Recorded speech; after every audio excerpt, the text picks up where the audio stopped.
James the second best. James and Edward are both engines of the same size. They both have black funnels, buffers at the front and tenders at the back. And they are both engines on the Fat Controller's railway. One morning, the Fat Controller brought a photographer to Tidmouth Sheds. "This year there is to be a holiday poster for the railway," the Fat Controller said, "and I need an engine to be on the poster." All the engines were very excited. James was sure his photograph would be taken. "I will look wonderful on the poster," thought James. "The engine on the Sodor Railway poster will be Edward," announced the Fat Controller. Edward was delighted, but James couldn't believe it.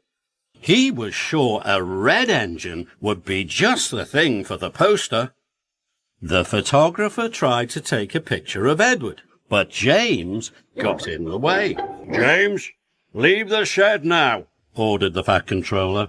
James puffed sadly away. Soon the posters were seen all over the island. But James still wanted to be the poster engine.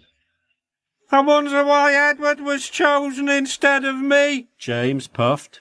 "Because," huffed Henry, "Edward is always gentle with his trucks."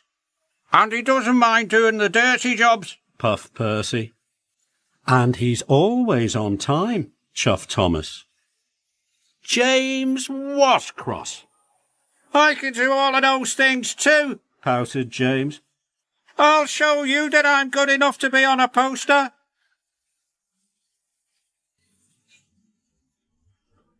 The next day, Edward and Thomas were working in the yard. Edward shunted his truck softly and smoothly. When James arrived, he shunted his truck softly and smoothly too. "See, I can be gentle, just like Edward," puffed James. "I am good enough to be on a poster." "Edward finished a long time ago," teased Thomas. "He's already delivered his coal. That's why he's the poster engine." James wanted to be as good as Edward, so he raced off to collect his coal trucks. James delivered dirty coal trucks all afternoon. He got greasy, grimy, and grubby, and his bright, shiny red coat was soon covered in coal dust. "See," puffed James, "I can get just as dirty as Edward. I am good enough to be on a poster." But James was so dirty it took a long time to get him clean. James was soaked and scrubbed. They even brushed behind his buffers. "Your gentle shunting and getting dirty has made you late for passengers," puffed Percy cheekily. "Edward is always on time. That's why he's the poster engine." Then James had an idea. "If I take Gordon's express line instead of the branch line," he thought, "I will arrive before Edward and collect my passengers first. That will show everyone I'm good enough to be on a poster." So James puffed on to Gordon's line. Then he raced across the countryside. James rattled over bridges and clattered through tunnels. He really wanted to get in front of Edward.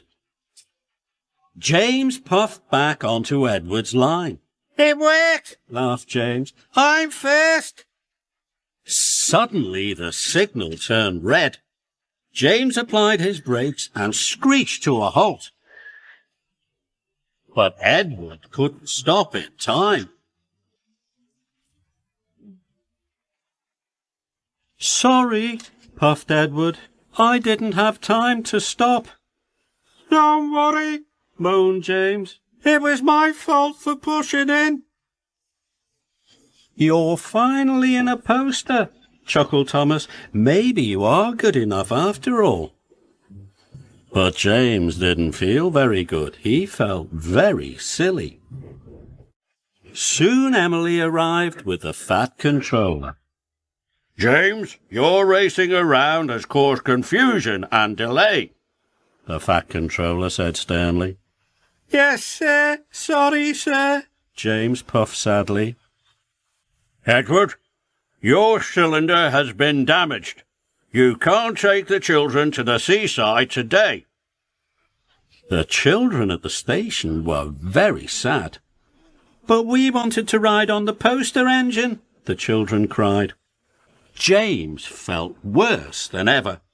Please, sir, James puffed. If I was a back engine, all the children could still ride on Edward.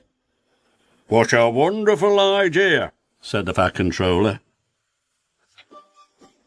Edward and his carriages were very heavy, but James pushed them slowly to the seaside. His pistons pumped and his axles ached, but James pressed on. They stopped along the way to pick up more children. It's Edward, the children cheered. And look at James, he's pushing him. Isn't James a grand engine for being so kind? James was so proud it made his boiler bubble. He felt more useful than he had ever done. Even though you weren't the engine on the poster, puffed Edward, you are still really useful.